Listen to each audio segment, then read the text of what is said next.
Ya de regreso en el programa, en esta ocasión con el sociólogo Cristian Llamet, analista político también, que siempre está tan cerca nuestro. ¿Cómo estás, Cristian? Muy bien, muchas gracias por la invitación y que tengas un tremendo año 2019. Igual tú, Cristian, igual. Te deseo lo mejor de todo este 2019. Cristian, nuestra situación en el último tiempo como país, el tema político ha estado completamente revolucionado. Las noticias están como instaladas en la Araucanía, o sea, todo ha pasado en la Araucanía, digamos, de alguna manera. ¿Cómo ves primero el caso Catrillanca? ¿Cómo sientes que lo tomó el país, que le afectó al gobierno de Piñera? ¿Cómo ves esa parte? O sea, es interesante porque uno ve que Piñera tuvo un 2018 relativamente tranquilo, no tuvo las movilizaciones estudiantiles feministas, no iban contra él.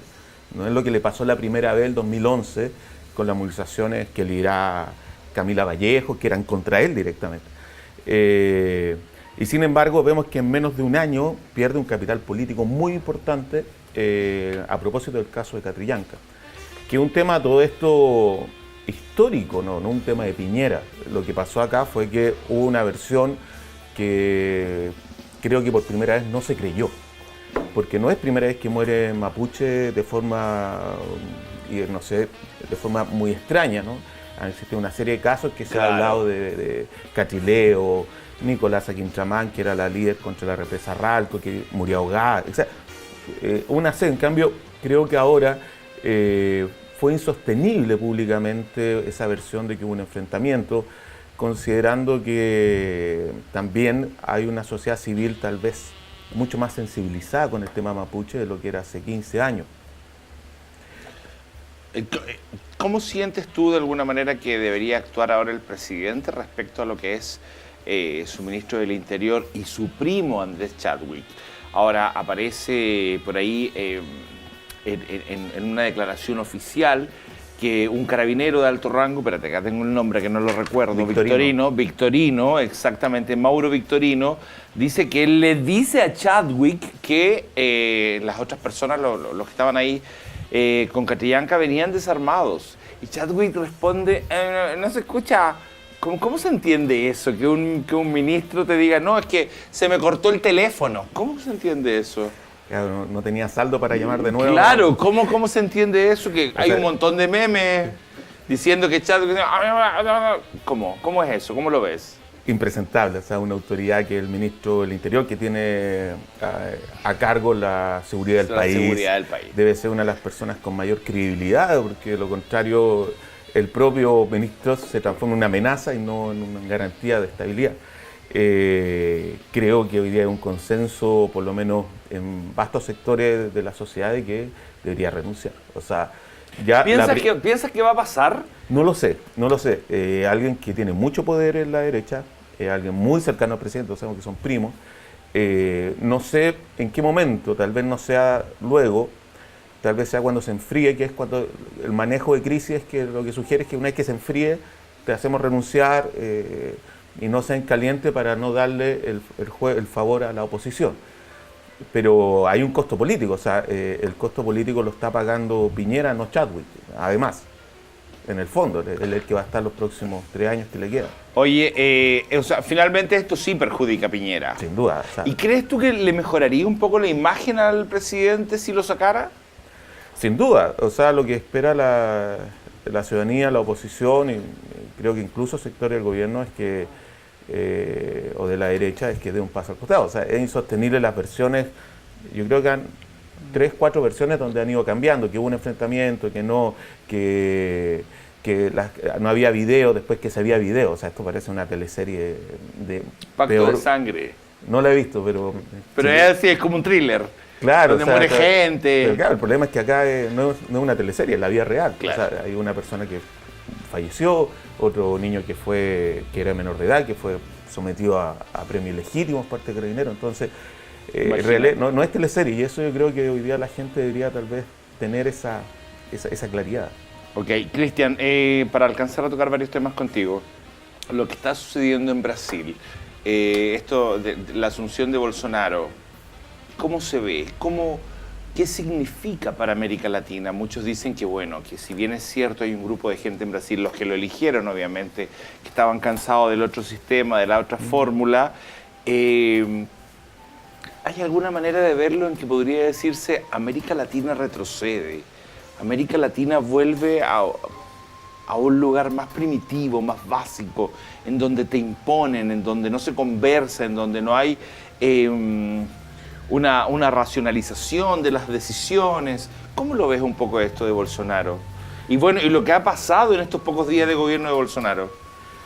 A ver, no lo digo yo, es un escenario muy delicado en América Latina porque es como una suerte de guerra fría, o sea, la que conocimos hasta la década de los 90 en el mundo, donde por un lado estaba el capitalismo y el socialismo, pero que se enfrentaban entre un continente y otro. Acá lo tenemos al interior del propio continente, o sea, tenemos proyectos, el proyecto de Venezuela, el proyecto en el Caribe de Cuba, Nicaragua, y tenemos por otro lado un proyecto totalmente opositor, que es el caso de Brasil, donde está Chile, Argentina, etc. Entonces, es una situación muy delicada y en realidad lo que dicen algunos analistas es que esto es una pelea en lo grueso a nivel por recursos naturales. O sea, lo que hacía el Partido de los Trabajadores, lo que quieren hacer contra Venezuela es que ojalá caiga esos gobiernos para poder capturar sus recursos naturales. O sea, lo que hizo Bolsonaro ahora... ¿Sientes que es así?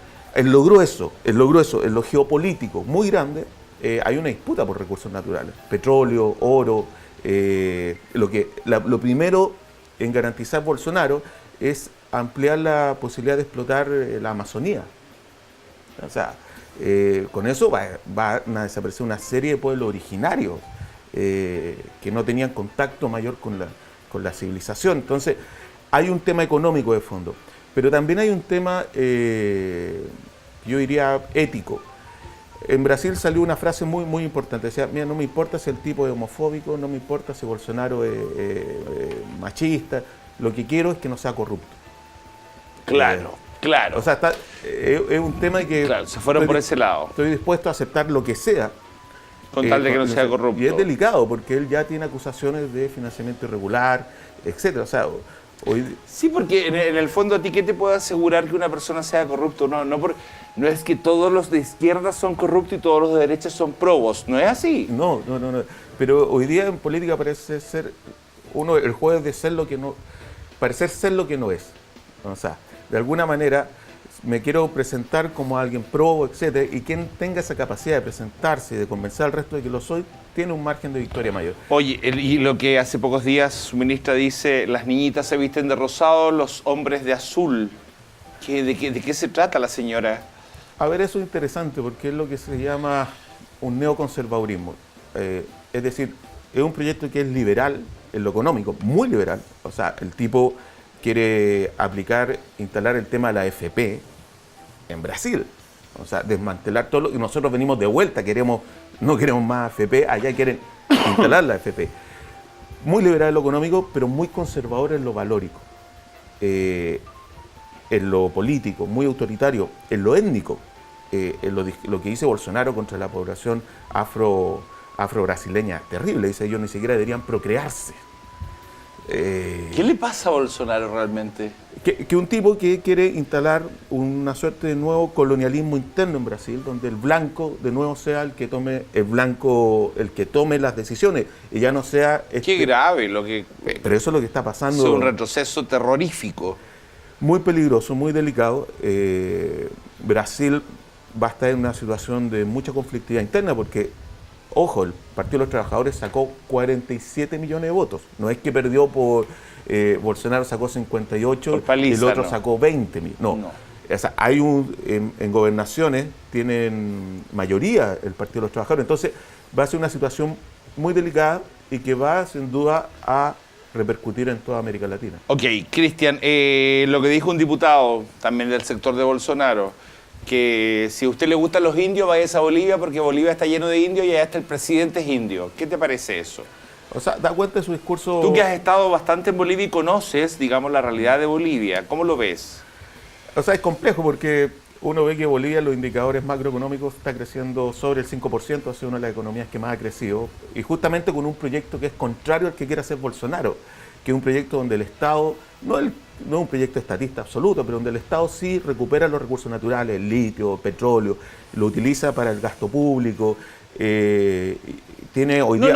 pero esto de tratar a la gente como indios y como que fueran inferiores, o sea, por ser indígenas. Por eso te conté, un racismo que no se representa en su manejo económico. O sea, si fuera los indios no pueden manejar bien la economía, tenemos el caso de Bolivia que sí lo está manejando muy bien.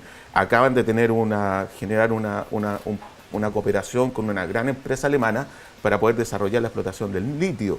O sea, no solamente vender el litio, sino procesarlo y venderlo ojalá manufacturado. Ojo, o sea, y eso lo están haciendo indios, con alemanes. Creo que esos discursos racistas son más bien ideológicos, más bien de la rabia, y propia de este tipo de racismo fascista que se está instalando, que es muy peligroso en las sociedades, porque, como bien dijiste tú, las sociedades a veces no están garantizadas a avanzar siempre. A veces pueden retroceder. Y lo último, Cristian, para terminar esta entrevista. ¿Qué te parece esta encuesta Criteria que muestra a José Antonio Kast liderando intención de votos con 12% de menciones? Y luego en el segundo lugar viene Beatriz Sánchez con 10%. ¿Qué te parece? Dos polos extremos apareciendo en los primeros lugares.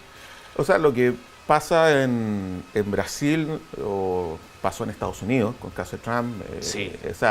En Italia, es un proceso global. O sea, hoy día estos discursos ultra conservadores, liberales en lo económico, pero conservadores en lo valórico, en lo político, etcétera, se está instalando en Chile y se ha instalado con fuerza. Kast representa lo que un amigo dice el Marco Enríquez de la derecha, un tipo que se da por fuera y que empieza a capturar y empieza de alguna a marcar la agenda de la derecha. Tanto así que la derecha hoy día tiene que reaccionar y que quiere aplicarle una ley del hielo, cosa de no tener un diálogo con él. O sea, pero lo han propuesto ya para primarias. Sin duda, tiene que ser... Pero es como una... O sea, a mí me da esa sensación como una primaria irónica, ¿no? Como que a ver que participe para que vea lo ridículo que va a hacer.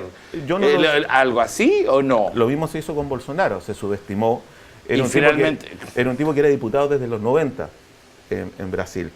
No fue una gran figura como diputado, pero empezó a crecer su discurso, hace un pacto con los sectores religiosos evangélicos de Brasil, con los sectores oligarcas de Brasil, y ese pacto va construyendo una mayoría electoral. Kast tiene esa posibilidad de construir alianzas con distintos sectores de la sociedad civil, iglesia, sectores empresariales. Sin ir más lejos, o sea, hay unas sectores empresariales que empiezan a mirar con mejores ojos a Kast que a Piñera, por ejemplo. Y eso es preocupante.